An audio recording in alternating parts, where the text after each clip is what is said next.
I want your ugly, I want your disease, I want your everything. 打你10多次电话，你一次都不听的，我不能怎么解决问题啊？你想解决什么问题？解决你妈妈的问题啊？我妈又怎么了？我就问你一句话：如果我愿意放下一些东西过来这边，你妈妈会不会接受我？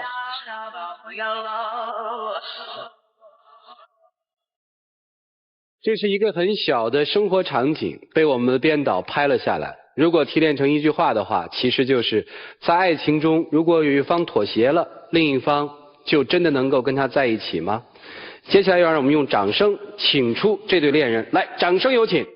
男主人公小广30岁，来自广州，从事的是 IT 业；女主人公小玉26岁，来自北京，是一位酒吧老板。来，有请两位。欢迎。谈了几年了？08年到现在了。感情好吗？一直都很好。那就有现在有一个关键的问题。我的工作。你的工作怎么不是挺好的吗？我非常不赞同他继续在做酒吧。一个女孩子每天晚上10点开门，2、3点才回来，是吧？女人也是需要工作的。我并没有觉得我的工作有什么不好。问题你可以去做个正常一些的人的工作啊。这个怎么不正常？先不说你烟酒啊，先说其他的。你看，他每天上下班都有开店以来的一些朋友过来支持他。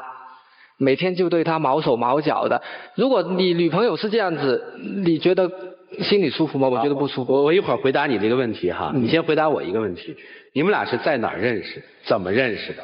其实就是他在他酒吧认识的，就是在我酒吧里认识的，就是在酒吧里认识的。他上我这来喝酒，我觉得挺浪漫的呀。他的想法是那种很大男子主义的，女人就是应该相夫教子，在家里待着，哪里都不要去。那你那个时候追人家的时候，怎么不说这些呢？其实我不敢跟他说，为什么？因为我追他嘛。现在是大家已经年纪毕竟大了，我的意思就是说，你可以做一个文员，或者做一个高级的一些公司的管理层，以你的能力足够的。对于那种特别死板的工作，你不觉得特别的无聊吗？如果我做酒吧，有一些女的经常过来就叫我出去或怎么样，你会怎么想？OK 啊，我可以接受啊，因为这是你的工作需要。比如说川哥，你去我那儿喝酒，哎呀，好久没见了，勾个肩搭个背的，特别熟的朋友，这我觉得没有什么，是他小心眼儿。其实我只是关心你。你想一下，如果我不关心你的话，我不会叫你把这边的东西放弃来我这边工作。我家里足够支撑的我们2个的生活。我现在跟你过去了，就是虽然是说过的是衣食无忧的生活，可是我觉得我自个儿会跟社会脱轨。我现在听明白了，就是说他希望你跟他去南方做全职太太。对。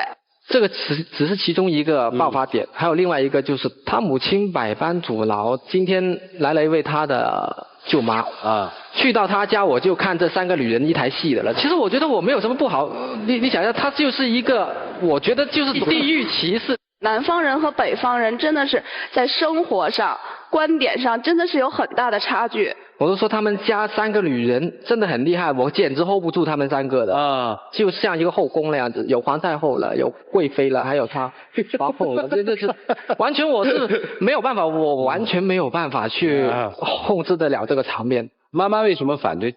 因为我们家里就2个人，爸爸是在我特别小的时候就已经不在了。如果说我跟他嫁过去，那妈妈一个人在北京，没人照顾她。我可以把你们接过去。他在北方生活了50多年，你突然让他去南方，他真的是适应不了。那你愿不愿意迁过来呢？现在问题是我就算迁过来，他妈妈也未必能够。为什么他迁过来，你母亲也不会同意呢？他就嫌弃，就是说我到目前为止在北京那么久，还是租房子。因为妈妈一个人特别不容易，我肯定是什么事情都要去为她考虑。也就是如果没有你母亲的祝福的话，你是根本不会嫁给他的。如果再说家里人的话，我家里人也不愿意我过来，因为他们觉得这边很干燥。我跟他说了一个折中的方案，就是说我可以1年2、3个留在这边，2、3个留在那边，2者兼得的。但是他就觉得好像还是飞来飞去不稳定。这真是一个难题。其实在这个舞台上，我们也曾经碰到过这样的难题。看起来好像所有的责任都是在家庭里的，这对恋人之间真的就没有问题吗？所有的东西都来自于家庭吗？接下来我们来听一听专家的意见，一起进入丘比特问题。姑娘，我要跟你说一句话，不论你日后找一个什么样的对象，哪怕是一北京男孩，哪怕是你妈妈说的有车的有房子的，能够符合所有他认定的这个硬件条件的，他可能都不会接受你带着妈妈嫁人。当然我说的这个带着妈妈嫁人，不见得说你要把妈妈接过来说我们3个人一块儿生活，有可能是妈妈过多的参与你们婚姻当中的意见。这个问题我曾经和妈妈聊过，她说我不会就是过多的去管你们生活上的事儿，他现在但是因为就在管着啊。但是因为现小玉啊在我没有嫁人。小玉，20多年形成的惯性，你觉得你妈妈一句话就可以改掉吗？妈妈其实这么多年跟你相依为命，她已经形成了一种习惯，对方是我的全部。你们母女之间结成的这种亲情的纽带的关系，是别的任何感情无法替代的。人生有2次断奶，第一次是真正我们长到1岁的时候不再去吃母乳了，另一段断乳期是在女儿将要出嫁，这个时候母亲觉得说女儿不再需要我了，那个时候她心理上的那种空虚感和空白感，会让她做出更多的去干预和参与意见的这种事情来。所以我觉得小玉在这个问题上你一定要好好考虑清楚了。我认为不是单纯的南北差异的问题，即便你找一北方的小伙，如果你还是目前跟母亲的这种状态，以后还是会出问题。苏老师说的固然有一定道理，但是你别忘了这个特殊情况，这个是个单亲家庭，姑娘跟着妈妈从小一块长大，这种母女的依恋、相互依恋，我认为很正常。你们男孩子女孩子一个最大的毛病在哪里呢？就是老想改变对方。我特别要说这个姑娘，如果你认为妈妈是离不开的，妈妈坚决不能到广州去，你找对象真的不能跟南方人找，你当初就不应该给自己揽这么多麻烦。我觉得他是属于一个，就是他现在遇到挫折了，他不会去面对。老人嘛，心都是软的，人心都是肉长的，你可以去别说软这个了，磨硬泡。你看一下，我看到你舅妈，我已经怕了，已经是2眼发光，想把我吃掉了。你有想办法去解决吗？就我妈对他有意见，他没有说打个电话，像正常问候啊什么的。如果你要他打1个不接，你可以打2个，2个不接，你可以打3个，他最后肯定是会接你的电话。你如果真的爱这个北京姑娘，你就得锲而不舍，好好的想办法去打动她，而且你要做好准备，不可能马上把姑娘领到广州去。从生物学的角度上来说，人是直立行走的无毛动物，但是人不能像普通的动物一样对待感情速战速决，因为人有头脑、有感情、有不舍。首先说到南北问题，南北文化差异实在是太明显了。南方人找媳妇儿看丈母娘啊，丈母娘泼辣，女儿也胡搅蛮缠。北方人找女婿看他爹，老子英雄，儿子也差不到哪儿去。南方人嫌北方人不爱卫生，吃大葱吃大蒜是吧？北方人嫌南方人唧唧歪歪。总而言之，南北方的最大的差异在于北方人更多的粗犷一些，要憨直一些，而南方人也更工于心计。但为什么我们只看得到它的差异，看不到他们互相的优点呢？如果南北双方的优点结合在一起，那该是多么的完美。其次再说到女方和母亲之间的问题，孤儿寡母的20几年的相依为命，这种感觉不是普通的人能够理解的。但是这样的一种弥足珍贵的亲情，是不是要以牺牲女儿终身的幸福为代价呢？我想这也不是母亲想看到的。然后第三，说到你们俩之间的问题，基本上在这个舞台上，如果男方比较鄙视女方的工作，或者是讨厌她的工作，但凡是有这种想法的男生，都是自己内心不够强大，不够自信。你怎么就这么害怕呢？因为我不是他择偶的标准，他要1.8米的。谁的择偶标准是一成不变的呢？每个人在自己的婚姻当中，在最开始找伴侣的时候，都有一个大致的轮廓，但是往往最终2个人牵起手来的时候，你才会发现，你身边的那个他跟原来你想的根本完全不一样。我们每天就是在妥协、追求平衡当中来追求幸福的最大化。而且你们这些东西并不是完完全全不可以去弥补的，南北差异彼此互相欣赏就解决了。母女之间的择偶标准的这种差异，你让她女儿幸福就可以了。你们之间的工作问题，你信任她就可以了。他没有给机会啊，他母亲没有给机会、啊。机会不是他给的呀，就像女方所说的，你自己要去争取的啊。现场其实就是一个考试场，因为舅妈来了，我们一起进入旁观者席。首先我们从舅妈开始吧，哈，来。哎，大家好，今天刚才咱们听到专家刚评论说的好，到现在你说话我们北京人听不懂，你们南方的生活习惯我们接受不了。再说了，你说你到我们家来，将来以后生活怎么办？你家里都是独生子，我们也是独生子。你要将来你过来了，你父亲要有病了，母亲要有病了，啪嚓来一个脑血栓，你回去你赶得上吗？说句实话，虽然我们闺女说妈妈不同意，我这舅妈的更不同意，因为你的说话，你的表情不像个爷们儿，不像个汉子。舅妈，又不是让您嫁给人家，闺女喜欢啊。他说话，妈妈和哎呀，毛毛雨洒水了，我说实话，我真接受不了。你觉得行吗？就冲他面对我们俩的问题上，他是不够爷们儿。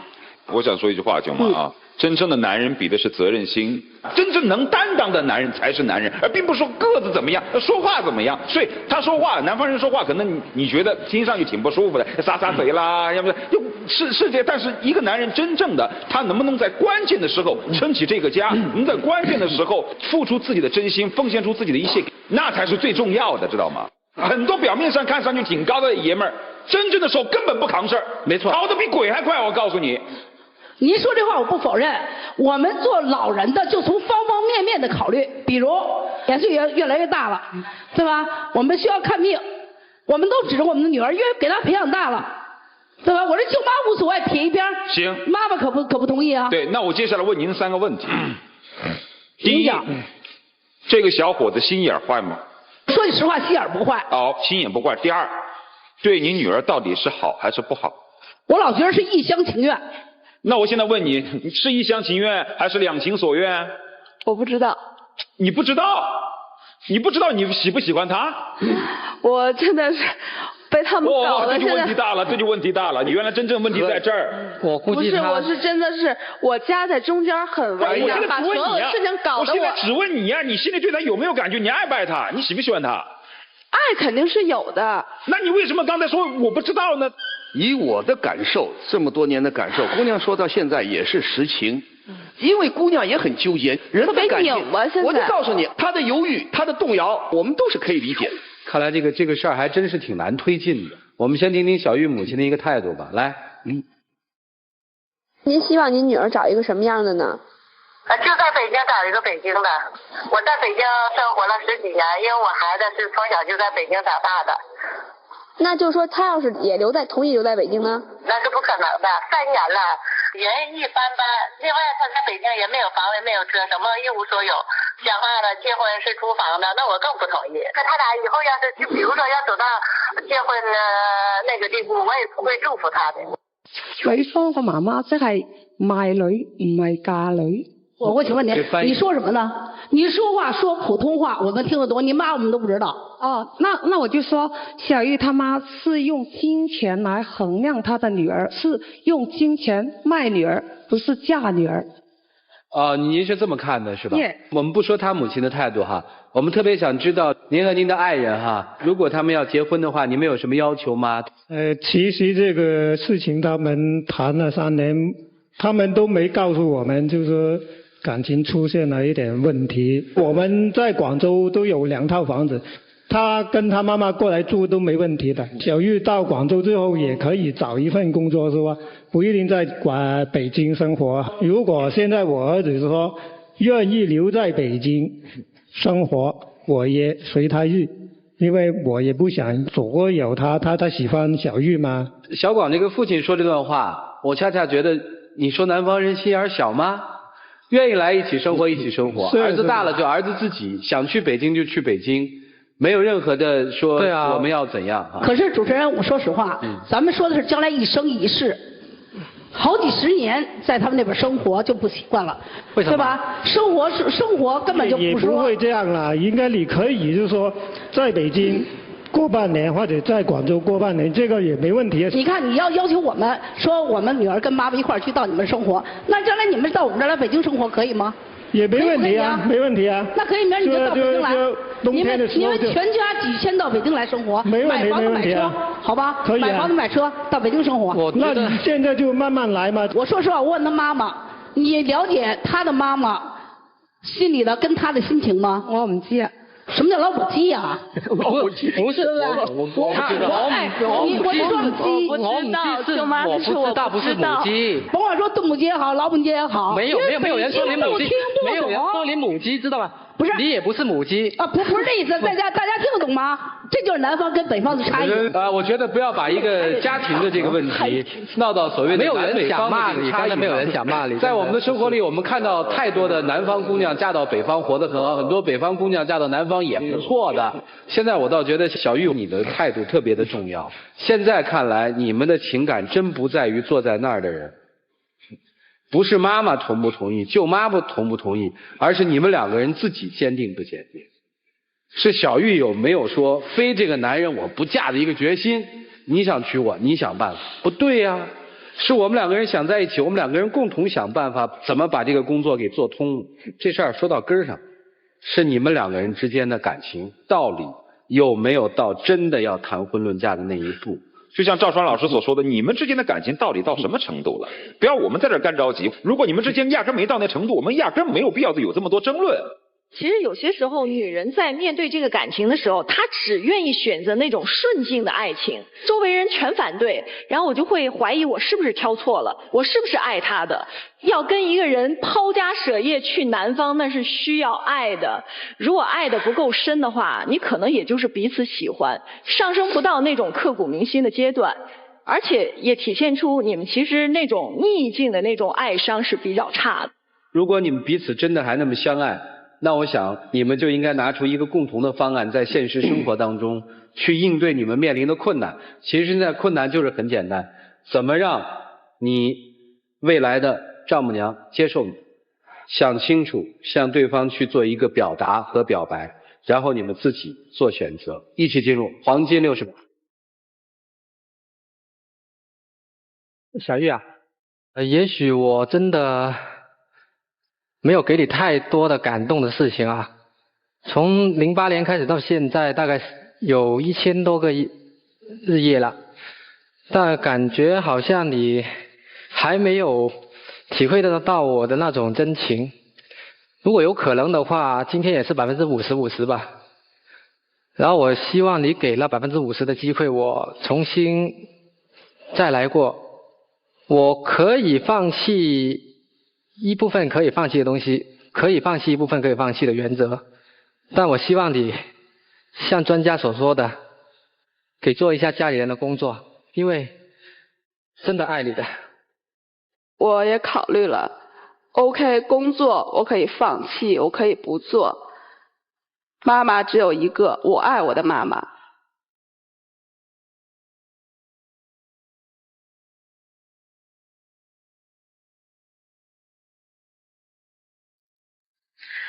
别的我什么也不想说了。熄灯吧。两位请回，请回来。请回。舅妈，您听着也流眼泪了哈。您还觉得是这小伙子一厢情愿的追你们家闺女，你们家闺女不爱他吗？愿意回去给说道说道吗？说句心里话，这么多年他俩交的3年了，也挺好的。可是呢，女儿太爱妈妈了，割舍不下亲情。您帮着说说，没说嫁了人就一定没亲情了呀，是吧？来，现场的各位观众朋友，你们觉得他们这样的一份爱会得到你们的祝福吗？来，各位请选择。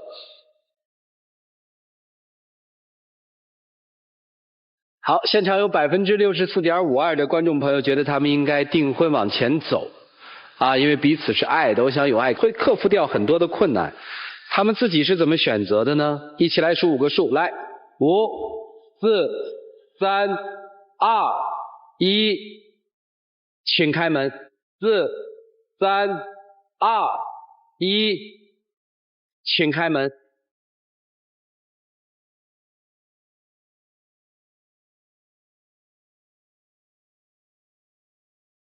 Say goodbye, say goodbye, say goodbye, say goodbye. 好手阔步，不留一丝。其实早遇到会有这个结果的，我还是会继续等待他。还是有几句话想跟他舅妈说一下。舅妈，也没有这么正式叫过你啊。其实我想由衷的说一句，希望你可以把我的真诚转告一下他跟他妈妈。毕竟3年时间也不长也不短啊。然后我希望，如果他感动不了，我也许跟他还是好朋友，一切从朋友开始。你能不能再给一次机会我呢？在今天这个现场，你所说的话，包括专家，给了我很大的启示。我也挺感动。我会帮你努力的，好吧？谢谢舅妈。